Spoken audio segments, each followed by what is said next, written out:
Menyaksikan pembukaan match Wildcard M7 World Championship. Let's go to the lane of down. Oke, berangkat kita Toji menuju ke lane of down. Ini dia game yang pertama, match yang pertama dari babak Wildcard M7 World Championship. Yep. Dari researchku, Ten ini memang punya salah satu favorit hero-nya ke Hayabusa. Sering di-ban juga Toji. Betul, dan banyak yang dinaik juga. Jadi dengan perubahan adanya Cold Shadow yang banyak bilang katanya, oh jadi panik banget sekarang. Sebenarnya lebih ke arah pengubahan gameplay. Ini mainin front to back dengan hadirnya Farsha juga pasti enak untuk Zeta Division. Cuman Timzone Oke. Tapi itu yang gue bilang tadi, Pak Pulung. Lihat, akan keberatan untuk Baxianya Pak Pulung untuk bermain di early game. Karena power poknya terlalu tinggi, Pak Pulung. Tuh lihat tuh. Ya setidaknya mereka punya damage beberapa di awal ya. Ada Farsha yang emang bantu juga dari sisi damage-nya. Namun Ten masih dibiarkan sendirian juga untuk melakukan farmingan. Tapi agak kesulitan nih. Setidaknya if-nya tadi loh. If-nya kan ngasih jarak banget gitu loh, Coji. Dengan Void Crystal-nya, Void Blaze-nya. Kan nyebelin banget gitu. Nah ini yang mungkin jadi sebuah keuntungan bagi Timzone. Dengan mereka membawakan Kalea, membawakan Yves.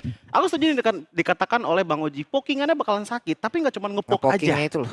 Mereka bakalan coba untuk benar-benar invade. Mungkin untuk di bawah 3 menit pertama. Khususnya di area teritori dari Turtle. Karena mereka sangat-sangat butuh menurutku untuk Turtle pertama. Bagi Timzone punya early game yang baik. Oke, tapi kalau ngomongin ke arah emblem sekarang. Ngomongin lifestyle dari sosok seorang Yuzong yang mungkin dia nggak langsung main ke arah War X. Tapi dia akan lebih sustain untuk team fight. Dan sekarang Bankai menjadi poin terpenting gimana caranya Ten dan juga sosok dari Katsu ini nggak bisa masuk ketika mereka menuju ke arah turtle pertama, Joji. Iya, ini benar-benar defensing banget ya, ditutup banget, dipagerin banget. Sementara itu dengan adanya turtle dance yang dimulai, ya ini yang lakukan. Open vision terlebih dahulu, coba untuk keep pressure kepada tim Zeta. Oke.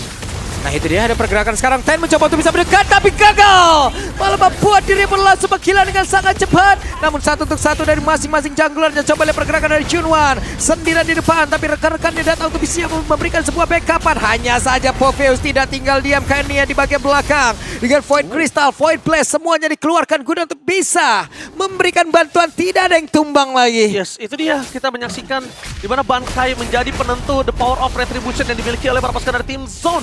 Dan 1 versus 1 di arah top 10. Harusnya Yuzong yang menang.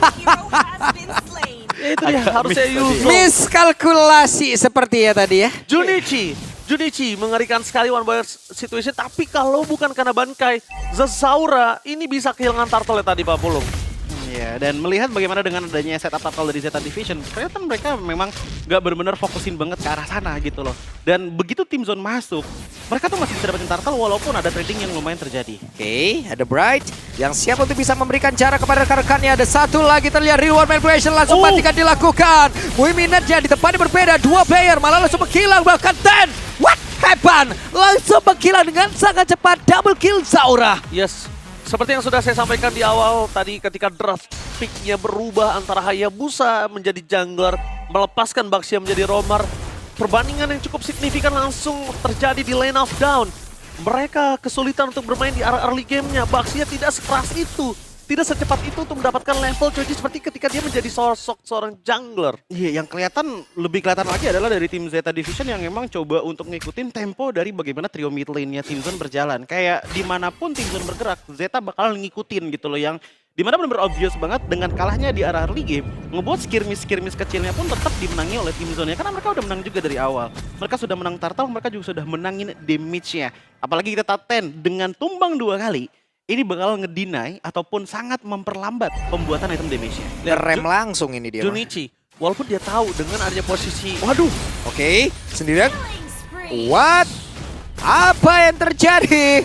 Posisi ketahuan di mana Turtle pun sudah muncul. Kemungkinan besar akan menjadi milik dari Timzone.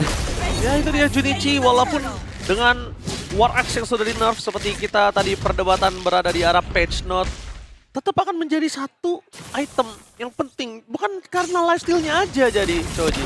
Dan solo kill di arah bottom lane hampir terjadi Pak Pulung. Oke, itu dia tonapan memori. Tidak mau dikeluarkan, hanya saja Zaura malah menjadi korban. Terjadi banyak peperangan yang tidak terduga. Real war manipulation langsung terlihat pula. Tapi di bagian bawah coba lihat apa yang akan terjadi. Zaman Force.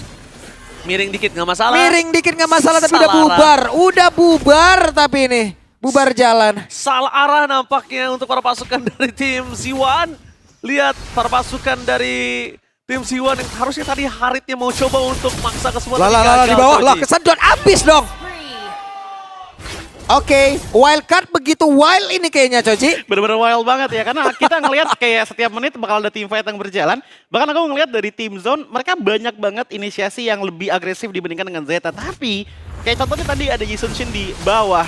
Itu jujur menurutku agak sedikit overdiving. Ngebuat akhirnya ada kill streak yang harus dipecahkan. Ngebuat Zeta masih bisa bernafas sedikit, tapi ngeliat dari rotasi kayaknya tim Zone masih bisa leading. Ya apalagi karena kita lihat tadi ini ya kondisi dari para pasukan tim Z1, mereka melihatnya Brody yang sekarat. Jadi bangsa yang cukup lembut, bangsa yang cukup enak untuk dimakan nama seorang Zaura. Tapi ternyata itu membuat blunder untuk para pasukan tim Z1 dengan keunggulan yang mereka miliki. Sekarang posisinya jadi poin berbeda 1 dan 1.600 gold aja. Mereka datang ke Brawl server dan mereka bermain seperti Brawl loh ini. Coba lihat loh. Mendadak 5 Coji, mendadak tadi di tengah. Udah ready itu. Udah ready untuk tiba-tiba langsung inisiasi. Udah Tangkap ya. Satu sotoy aja tadi, maju semua. Cuman ya ini dia dengan adanya pressure balik dari Zeta Division. At the very least mereka masih mencoba untuk mencari objektif tambahannya. Beda sama dari Z1 yang emang cari teamfight total dulu. Oke, dibantai sepertinya. Namun di depannya berbeda. Ada pergerakan dari Bright. Namun dikira Black Dragon Flame udah langsung dikuatkan. Dan sekarang pertempuran kembali terjadi. Rebound langsung terlihat di dalam area tersebut. Brightnya pun langsung menghilang. Tapi Chunichi tadi kembali menjadi sebuah bintang di mana dirinya mengacak-acak di area terdepan. Zaman Force terlihat bahkan tuh sekarang ada Bankai menjadi orang terdepan guna untuk bisa melindungi rekan-rekan dari bagian belakang, membuat sebuah barricade di tempat yang lain. Dan harus merasakan seperti apa pahitnya kehidupan dan Muiminet selesai. Nowhere to run. Gak ada jalan untuk lari dari para pasukan Zeta Division. Muiminet terakhir akan ditutup jalannya oleh para pasukan dari tim Z1. Chunichi kali ini dia harus terperangkap karena sosok dari Bankai benar-benar mengerikan. Bankai lagi-lagi kita melihat di mana dia membuat pasukan dari Z1 itu bisa mendapatkan turtle dan bahkan poin kill yang cukup melimpah. Sebenarnya tadi aku ngelihat dari Zeta Division, mereka punya setup teamfight yang lumayan bagus. Junichi tadi di belakang itu dapetin 3 orang sekaligus. Namun sayangnya follow up-nya ini emang kurang keras dari belakang. Baxia dengan ada itemnya Radiant Armor dan baru Radiant Armor, ini nggak bakalan terlalu kuat untuk bisa menutup adanya burst damage dari Zek Saura. Ini Brad mau bersinar kah? Oke, ada bantingan yang langsung dilakukan. Terlihat terjebak sendirian, akankah fokus damage-nya langsung masuk dalam tubuh dari Kani dan benar mendadak 3 player langsung down. Katsu hampir saja tadi menjadi korban. Wow. Begitu crispy-nya tadi dirinya itu ditembakin loh itu. Wow, itu lihat permainan dari sosok Zaura. Dia tahu dia bisa dapetin Ten dengan 3 kali hit. Semua pasifnya nyala, membuat Ten harus tergeletak lemas di depan sana. Untungnya sosok dari seorang Katsu masih punya jalan untuk bisa pulang. Wings by Wings. Dengan Ferry, dia berhasil untuk mundur. Hampir kelewatan tadi ya. Ingat ya, itu ada tombol di mana itu bisa diberhentiin dimanapun kita inginkan ya, jangan bablas loh. Tapi ya, aku ngeliat adanya pattern yang cukup repetitif tapi benar-benar jalan terus sama tim Zone. Dengan caranya mereka ambil satu, initiate fight, kalaupun emang nggak mau diambil, seenggaknya mereka pick off 2. Itu adalah pattern yang terus terjadi, namun sangat works karena Zeta Division untuk sekarang tidak punya ekonomi yang dibutuhkan untuk bisa melakukan counter setup. Apalagi bagian Lord yang muncul nih. Nah ini pilihannya 2, antara push turret dan hilangkan Holy Defense ya, atau coba pancing ke dalam Lord bagi tim Zone kepada Zeta Division. Ini bukan hanya tentang ekonomi, tapi lihat gimana caranya Baxianya ditutup. Baxianya sekarang mau coba untuk invade menuju ke arah Lord, udah akan ada Bright di sana. Bright tahu, oke, Kani nggak sekuat itu. Dengan melihat dari item para pasukan dari tim Z1, semuanya udah capable untuk bisa numbangin sosok dari seorang Kani. Mereka udah punya Glowing, Endless, Hunter Strike. Bahkan kita ngomongin dari Harit, dia punya damage yang cukup sekarang menuju ke arah Holy Crystal. Ya, even untuk dari item pun kita ngeliat adanya perbedaan jauh juga sebenarnya dari Zek Aura. Kita bandingkan dengan adanya Ten. Ini yang membuat akhirnya damage per second yang dibawakan oleh tim Zone tuh benar-benar stabil banget.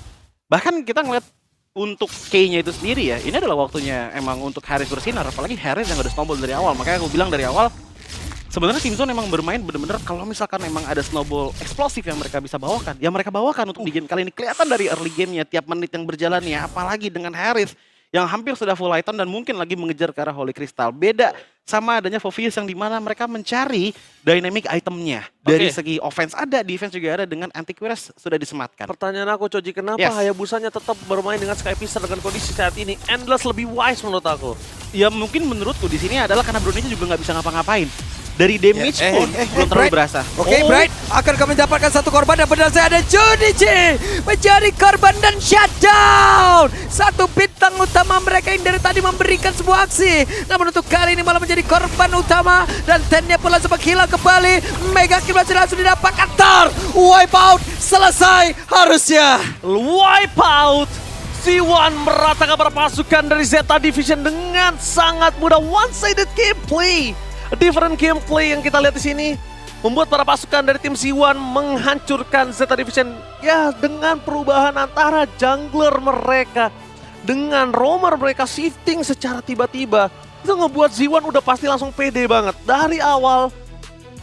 Pasti dari draft selesai mereka udah pasti yakin, mereka pede, oke, kita bisa makan dia, kita bisa mainin di awal. Dan saat ini kita ngeliat Zeta, Baxianya benar-benar nggak berhasil dan Baxianya sama sekali nggak bermain. Justru aku ngeliatnya jadi kayak benang merahnya ke perkataan Pak Pulung tadi sih, yang bilang tentang bagaimana untuk dari tim Jepang kita taunya dengan culture yang sopan, yang pelan-pelan gitu Iya. loh. Dan kelihatan untuk di trio mid lane-nya mostly, dimana Baxia yang aku harapkan tadi, oke trio mid lane-nya udah nggak bisa. Aku kira side lane saya bakal kebantu. Tapi ternyata kita ngelihat dari tim Z